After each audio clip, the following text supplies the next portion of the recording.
வணக்கம். அதிர்ஷ்டம் தரும் அன்பர்களுக்கு ஒரு புதுப்பான விஷயங்கள்லாம் சொல்லிட்டு வரோம். ஏன் இதெல்லாம் சொல்கிறோம்னா, எல்லாருக்கும் எல்லாம் தேவைப்படுது. எல்லோரும் மகிழ்ச்சியாக இருக்கணும், எல்லோரும் பணம் வேணும், எல்லாருக்கும் நகை வேணும், எல்லாருக்கும் அன்பான மனைவி, அன்பான கணவன், ஆனந்தமான வாழ்க்கை, அழகான குழந்தைங்கள், வீட்டு சௌகரியம் எல்லாம் நம்ம சௌகரியத்தோடு இருக்கணும்னு எல்லாருக்குமே ஆசை, நான் உள்பட. அப்போ அதுக்கு தகுந்த மாதிரி நம்ம தகுந்த மாதிரி மாற்றிக்கொண்டா அந்த அதிர்ஷ்டம் உங்களுக்கு கண்டிப்பாக கிடைக்கும் என்பதில் ஐயமில்லை, 100%. எப்படிங்க அப்படின்னா, அதை ஒவ்வொரு ராசியாக பார்ப்போம். அப்போ தான் நல்லாயிருக்கும். எல்லாத்துக்கும் உண்மை சொல்லிட முடியாது. இன்றைக்கி பார்க்க போகிற முதல் ராசி மேச ராசிக்காரங்களுக்கு எப்படி இருக்குது அப்படின்னு பார்த்தோம்னா, மேசராசிக்குள்ள 3 நட்சத்திரம் இருக்குது. அஸ்வினி, பரணி, கார்த்திகை. இந்த அஸ்வினி நட்சத்திரம் 4 பாதம் இருக்கும், பரணி 4 பாதம் இருக்கும், கார்த்திகை நட்சத்திரம் 1 பாதம் மட்டும்தான் இருக்கும். இந்த மேசராசி பிறந்தவங்களுக்கு உங்களுக்கு அதிர்ஷ்டமான நிறம் என்னென்னா சிகப்பு. இந்த சிகப்பு எப்பயுமே ஒரு அதிர்ஷ்டத்தை கொடுக்கும். அது ஆண்களாக இருந்தால் பெண்களாக தான் சரி. சிகப்பு ட்ரெஸ்ஸு, சிகப்பு பேண்ட்டு, சிகப்பு சேலை, சிகப்பு ஜாக்கெட்டு, சிகப்பு கர்ச்சிப்பு எப்பயுமே உங்களுக்கு செல்வத்தை கொடுக்கும், அதிர்ஷ்டமாக இருக்கும். இதில் நீங்கள் அஸ்வினி நட்சத்திரத்தில் பிறக்கிறீங்க அப்படின்னு எடுத்துக்கிட்டிங்கன்னா, உங்களுக்கு எல்லா கலரும் உங்களுக்கு ஏற்றுக்கிறோம். நல்லா குறிச்சிக்கோங்க. மேசராசி அஸ்வினி நட்சத்திரங்களுக்கு மட்டும் எந்த கலரை போட்டாலும் உங்களுக்கு ஓகே. நீங்கள் கட்டம் போட்டது போட்டாலும் சரி, பிளேன் போட்டாலும் சரி, ஆனால் அதுக்குள்ளே சிகப்புங்கிற கலர் அதிகமாக இருக்க வேண்டும். அதுதான் உங்கள் தொடர்பு. மேசராசிக்காரங்க அஸ்வினி நட்சத்திரத்தில் பிறந்தவங்க எந்த கலரும் போட்டுக்குங்க, அதில் அதிகபட்சமாக சிகப்பு தெரிய வேண்டும். இது சூட்சுமம். அதிகமாக அதிர்ஷ்டம் கிடைக்கும். அஸ்வினி நட்சத்திரங்கள் நீங்கள் அதிர்ஷ்டத்தை அள்ளி வழங்கலாம்.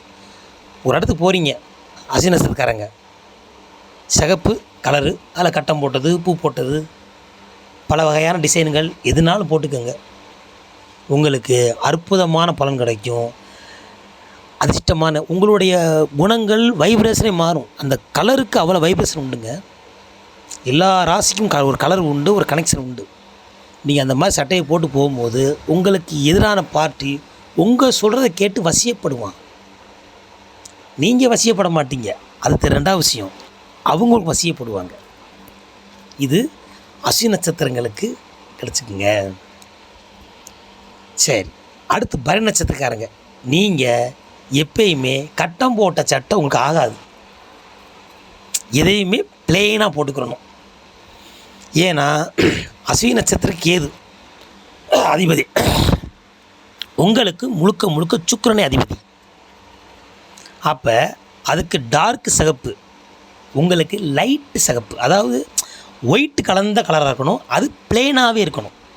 நல்லா தெரிஞ்சுக்குங்க. உங்களுக்கு கலர் சிகப்பாக இருக்கலாம், ஆனால் ரொம்ப டார்க் சிகப்பு, லைட் சிகப்புன்னு சொல்லுவோம் பார்த்தீங்களா, லைட்டி பொடியா சொல்கிறோமா, அந்த மாதிரி கலரில் ரொம்ப நைஸான கலராக இருக்கணும். ஆனால் நீங்கள் கட்டம் போட்டதே போடக்கூடாது, பிளெயினாக இருக்கணும், இல்லை ஒரே கோடாக இருக்கணும்.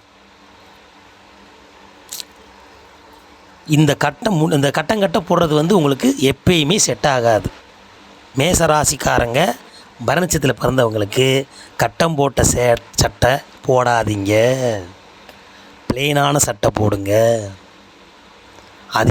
அதிகமான நிறம் கம்மியாக, ரொம்ப டார்க்காக இல்லாமல் போட்டுக்கங்க. உங்களுக்கு வசியமான வாழ்க்கையும் அமையும், வசியமான மனைவி அமைவார்கள், வசியமான கணவன் அமைவாங்க, வசியப்பட்டு வாழலாம். எல்லாமே உங்கள் மேலே நீங்கள் சொல்கிற கேட்கக்கூடியவங்களாக இருப்பாங்க. செஞ்சு பாருங்க ஐயா, அப்போ தானே தெரியும். வாழ்க்கையில் அனுபவப்பட்டதை நாங்கள் அவங்களுக்கு பகிர்ந்துக்கிட்டு இருக்கோம். அப்போ இந்த 2 சொல்லியாச்சு மேசராசிக்காரங்க. 3வது கார்த்திகை நட்சத்திரம் இருக்குது. இது கார்த்திகை ஒரு பாதம் தான். இது உடைப்பட்ட நட்சத்திரமாக இருக்கும். 3 பாதம் அங்கிட்டு போயிடும், ரிஷபத்துக்கு போயிடுவாங்க. 1 பாதம் இருக்கா.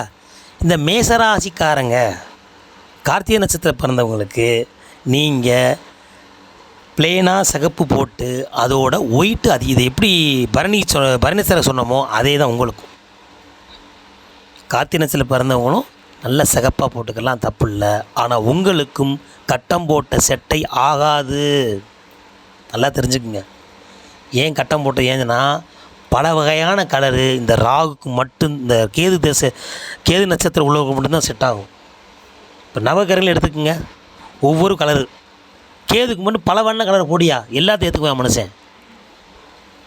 ஏன்னா கேது எல்லாத்தையும் ஏற்றுக்குவார். ஏன்னா தவம் கொடுக்குறவர். அவருக்கு என்ன எது கொடுத்தாலும் சேர்த்தேன் ஐயா. நீ பழைய சுரம் கொடுத்தாலும் சரி, பால் பாயசம் கொடுத்தாலும் சேர்த்தேன், எல்லாம் தொடக்கம் தான் போகுது. ஏன்னா பசியான சேர்த்தேன் ஐயா அப்படின்னு தான் கேது இருப்பாங்க. இந்த அஸ்வினி நட்சத்திரம் அப்படி தான் இருப்பாங்க. அதனால் உங்களுக்கு எல்லாமே ஏற்றுக்குருவாங்க. ஆனால் இருந்தாலும் உங்கள் அதிர்ஷ்டம் வேணும் இல்லையா, அதுக்காகத்தான் சிகப்புங்கிறத நல்லா கேட்டுக்கும், சிகப்புங்கிறத அதிகமாக பயன்படுத்துங்க. ஏன்னா இந்த மேசராசிக்காரங்களும் செவ்வாயோட வீடு, விருச்சிக ராசிக்காரர்களுக்கும் செவ்வாயை வீடு. இந்த செவ்வாய் வீட்டில் தான், விருச்சிக ராசியில் தான் கேதுவும் ராகுவும் உச்சம் பெறுகிறார்கள். போதுமா? இதை நீங்கள் தெரிஞ்சுக்கிறணும். ஏன் இவ்வளோ அழுத்தம் சொல்கிறாங்க அப்படின்னா இதுதான் சூட்சும ரகசியம். ஏன்னா இந்த 9 நவகிரகங்களில் 2 கிரகம் மட்டும் எங்கே போனாலும் அது தான் சொந்தமாகிக்கிறோம். அஸ்வினி நட்சத்திரத்தை பொறுத்த வரைக்கும் அந்த ராசியவே தன் வசப்படுத்திடுவாங்க. அப்போ உங்களுக்கு எல்லா கலரும் செட் ஆகும். ஆனால் அதில் அதிகமாக சிகப்பை மட்டும் பயன்படுத்தி பாருங்கள். உங்களுக்கு செல்வ செழிப்பு எப்பயுமே இருந்து கொண்டே இருக்கும். அதில் மாற்று கருத்து கிடையாது. சரி, அதே போல் ஒரு இடத்துக்கு போகிறீங்க. இப்போ ஒரு கல்யாண பொண்ணுக்கு போகிறீங்க, மேசராசிக்கார பொண்ணு இருக்குது.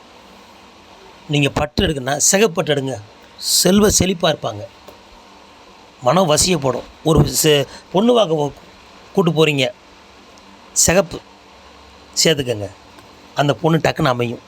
மாப்பிள்ளை சிகப்பு சட்டையில் போடுங்க, அந்த மாப்பிள்ளையும் அமையும், பொண்ணு அமையும். ஏன்னா அந்த வசியம் கிடைக்கும். இதே வியாபார மக்கள் அந்த சட்டையை போட்டு வியாபாரம் பண்ணி பாருங்கள், நீங்கள் சொல்கிறதெல்லாம் கேட்பாங்க. வியாபாரங்க குடியா அப்படிம்பாங்க. நீ என்ன வியாபாரம் பண்ணாலும் சரி, உங்களுக்கு ராசிக்கு தகுந்த மாதிரி. அதுக்கு தான் அந்த ராசிக்காரங்க பவளம் அணிம்பாங்க. பவளம் என்னது? சிகப்பு. அதே மாதிரி உங்கள் குங்குமம் நல்லா, இப்போ பல குங்குமம் வந்துருச்சு. இப்போ குங்குமத்திலேயே பச்சைங்க, மஞ்சளுங்க, ஆரஞ்சுங்க, என்னென்னமோ கலர் வருது. ஒவ்வொரு நாளுக்கு ஒரு கலர் வச்சுட்டு போகிறாங்க. பேசன் ஆகிப்போச்சு. அந்த மாதிரி நல்ல சிவந்த குங்குமம், நல்ல ஆரக்கலந்த குங்குமத்தை எல்லாம் வச்சு வியாபாரம் பண்ணி பாருங்கள். உங்களுக்கு உண்மையிலேயே இந்த மேசராசிக்காரர்களுக்கு நல்ல வசி அமையும். உங்கள் தொழில் உங்களுக்கு கை கொடுக்கும், அதில் மாட்டுக்கிறது கிடையாது. மேசராசிக்காரங்களே தொழில் பண்ண சேனாதிபதி பட்டம் உள்ளவங்க, ஆட்சி அதிகாரத்தோடு இருக்கணுங்கிறவங்க, பக்குவமும் உள்ளவங்க, பாசமும் உள்ளவங்க, எல்லாமே. அதுக்காகத்தான் மேசராசிக்கு மேலே வச்சாங்க. முதல் வீடு 12 வீட்டில் முதல் வீடு மேசம். ஏன்? எல்லா பக்கமும் உங்களுக்கு இருக்கும். அவனே சேவகன், அவனே தலைவன், அவனே ஆண், அவனே பெண்ணு, எல்லாமே இருக்கக்கூடிய தகுதி உள்ள ராசி மேச ராசி. அதை கொஞ்சம் மேசத்தை வச்சாங்க. ஆனால் இதோடு நீங்கள் கலந்து கொண்டால் உங்களுக்கு வெற்றி கிட்டும். உங்கள் வாழ்க்கை என்றைக்கும் சிறப்பாக இருக்கும். அதனால் இந்த ராசிக்காரங்க இந்த மாதிரி கலர் யூஸ் பண்ணி நீங்கள் அதிர்ஷ்டம் பெறணும்னா எனக்கு பெரிய ஒரு மகிழ்ச்சி. அதுதான் இந்த தொகுப்பை மகிழ்ச்சியோடு சொல்கிறோம். ஏன்னா என்னென்ன எல்லாருக்கும் என்னென்ன பிரச்சனைகள் இருக்கும் வாழ்க்கையில். சின்ன நம்மளால் முடிஞ்சது இந்த கலருக்கான ட்ரெஸ்ஸை போட்டு பார்ப்போமே, அன்றைக்கி சூழ்நிலை எப்படி பார்ப்போமே. ஒரு வாரம் போட்டு பாருங்களேன், என்ன ஆகிற போகுது. என்னமோ போடுறோம்ல, நம்ம கலரை பார்த்து பார்ப்போம். சாமி சொன்னாங்களே இப்படி கட்டம் போட்டது போடலாம், இவங்க பிள்ளைனா போடலாம், அவள் சிவப்பாக போட்டு பார்ப்போம். ஆனால் சிகப்புங்கிற ஸ்தானம் உங்களை ஒட்டி கொண்டே இருந்தால் நீங்கள் உயர்வான வாழ்க்கையை அடைவீர்கள் என்பதில் ஐயமில்லை. ஏன்னா இந்த ராசியில் பிறந்தவர்கள் எப்பயுமே எந்த நேரமும் சிகப்பு உங்களோட இருந்தால் உங்களுக்கு செல்வ சிறப்பாக இருக்கும் என்பதில் ஐயமில்லை. நீங்கள் போட்டு அனுபவித்து நீங்கள் கமாண்டில் சொல்லணும். அதுதான் எனக்கு மிகப்பெரிய வெற்றி. மேசராசிக்காரங்க எல்லோரும் இதை பயன்படுத்தி செல்வத்தை பெற்று சிறப்பாக வாழணும். நான் அதிர்ஷ்டம் தரும் யோகம் உங்களை வாழ்த்தி மகிழ்கிறது. அடுத்த தொகுப்பில் சந்திப்போம். மிஸ் பண்ணாதீங்க. கண்டிப்பாக செய்யுங்க. வாழ்க்கையில் எல்லா செல்வத்தையும் அடைவீர்கள் என்று நம்பிக்கையோடு நிறைவு செய்கிறேன். அடுத்த தொகுப்பில் சந்திப்போம். நன்றி, வணக்கம்.